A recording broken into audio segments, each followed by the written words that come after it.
you go to Schoology and you go to today's date, which is the 22nd, over here on the sidebar, you can go to the weekly units. It says today we'll be learning about the main countries and events of exploration. The leader in developing and applying sailing innovations was Portugal, located on the Atlantic Ocean at the southwest corner of Europe.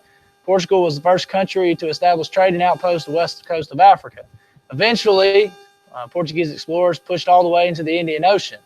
While that was happening, Spain became very envious. They searched for another route, which would be across the Atlantic Ocean. Your first task is to watch that video that's down below. Pay special attention to who was involved and the stated motives for exploration. And also the result. Was it good for everyone, or was it good for some? What was it? So watch that video, get some background knowledge there.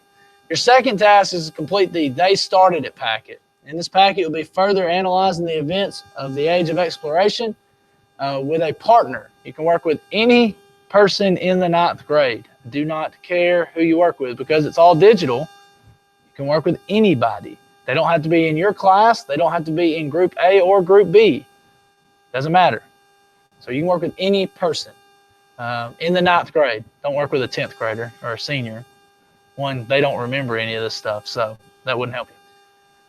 You can choose any person, and you and your partner will turn in a document. So if Mason and Bryson work together, Mason will turn in the document and Bryson will turn in the document.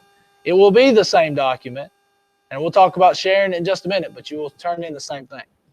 The task will ask you to highlight the support for your answers in the text as you read. That's called annotating. We'll talk about that in a second as well. And some questions will ask you to judge the results of exploration, so you can make an opinion-based answer to it. In all of it, make sure to use the readings as evidence or support for your answers. And you click this link. I ask you to make a copy. I'm not going to, because I got it right here, I think. There it is. Okay. So what you'll do is you'll insert your names here. So again, if that was Mason and Bryson, they would put their names there. The directions say with a partner or partners. If it gets down to it and you can't find a partner and you need to be in a group of 3, you just need to let me know. I can probably be okay with that. Read and annotate and analyze the information about exploration. In all of the readings, highlight where you found support for your answers in the text. Okay. So I've already done that with one. So everybody, nope, I did that earlier. It's on my copy. But what I mean by that, and annotating is a comprehension skill that helps you go back into the text and know what you read. And so you're highlighting it to pull it out from the text. So, for instance, the first couple questions ask, what are the 3 motivations for exploration? Well, we've talked about it over and over and over again, but the 3 motivations are right here, right? What are they? Gold, God, and glory. Those are the 3 motivations. So you just highlight those. That's what motivated these people to establish trade and explore the world. Even if you wanted to go into a different one that wasn't as straightforward as that question, why did explorers want to find a sea route to Asia? Well, you got to go up here, and you would have read this already. Well, they wanted to increase their power by trading silks and spices found in Asia. That's what they wanted.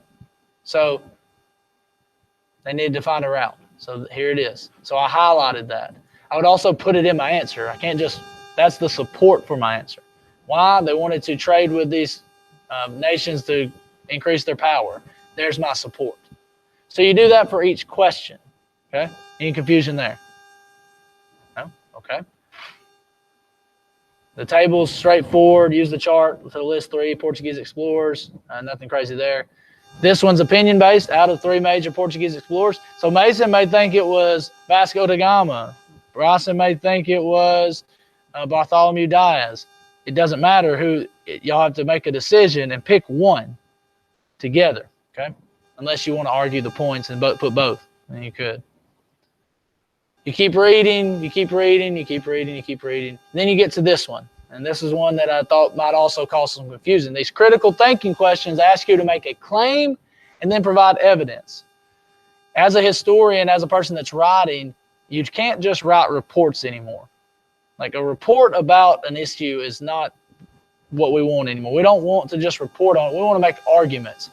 Like I had to write a paper where I argued that the French and Indian War was one of the main causes of the Revolutionary War. And then I had to explain that. And I used 25 pages to explain that paper or that argument. Yes. So I know y'all can do this because I would have looked like Mason is right at me now if I'd have said that 10 years ago. I couldn't have done it. I had to learn. We're starting that.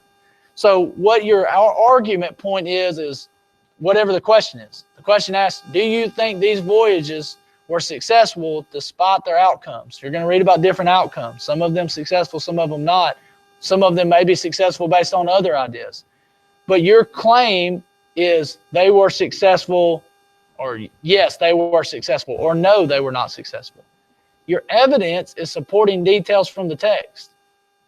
So it could be something like, yes, they were successful because they established trade networks all throughout this area, even though they didn't get gold or they didn't receive land, whatever. But you need to make an argument point, a yes or no, and then why or how you support that. What you're creating is an essay. But it doesn't have to be that long. It doesn't have to be as long as an essay. It's just your point, your argument, and then how can you support your argument? Because I'll get in an argument with you this year at some point in time, and your argument point or your evidence will be because. Because is not an argument. It's not a reason. It's a word. That's it. You need to learn how to actually support your claims. Especially those of you that like to go on Facebook and rant and rave about something and you just say because. That's not an argument. That is a statement word. Okay? So that you do that, and then you have the same thing for the conquistadors. Okay? Are there any questions? If there's any questions at home, feel free to email me. Nope. Make sure you're doing your work. And again, you can work with anybody that's at school right now or anybody that's at home right now. So make sure you do your assignment. You won't have an assignment for Thursday, so you have 2 days to really work on this one. Wednesday. You'll have an assignment again on Thursday. So no work tomorrow that I will be assigning to you. Okay? Have a great day. Not y'all.